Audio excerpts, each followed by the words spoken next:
che si chiama Marcella, porta i capelli lunghi, è proprio bella bella bella. La madre è una squadrina e vuol fare la signora, la sera va a scaldarsi mezza nuda in una strada.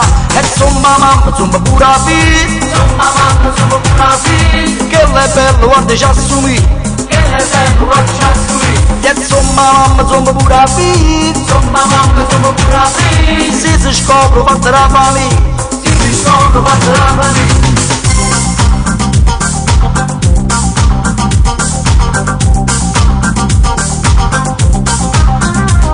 Marcella è studentessa, è quasi diplomata, ha detto che da grande lei vuol fare l'avvocato, ma si scopre fa la mamma e la famiglia, allora a questo punto zomba mamma e pure la figlia. Zomba mamma, zomba pure la figlia, zomba mamma, zomba pure la figlia, che lei è bello, guarda ci assomiglia, che lei è bello, guarda ci assomiglia.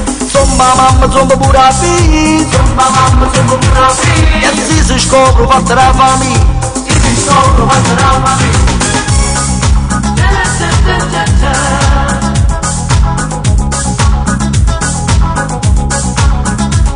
La gente non ha forza, si sposa e poi divorzia, e non ha più rispetto, solo sesso dentro al letto.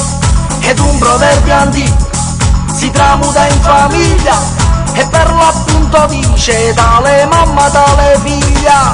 E zomba mamma, zomba pure la figlia, zomba mamma, zomba pure la figlia, che lei è bello, guarda ci assomiglia, che lei è bello, guarda ci assomiglia.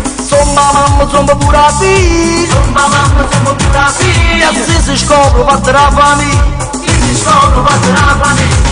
Zomba mamma, zomba pure la figlia, ma si zomba mamma, zomba pure la figlia, ma si zomba mamma, zomba pure la figlia, ma si zomba mamma, zomba figlia e poi zomba mamma, zomba pure la figlia, ma si zomba mamma, zomba pure la figlia, ma si zomba mamma, zomba pure la figlia, ma si zomba mamma, zomba figlia e poi zomba mamma, zomba pure la figlia, zomba mamma, zomba pure la figlia, che lei è bello, guarda ci assomiglia, che lei è bello, guarda ci assomiglia. E zomba mamma, zomba pure la figlia, zomba mamma, zomba pure la figlia, si scopre fatta la famiglia, si scopre fatta la famiglia.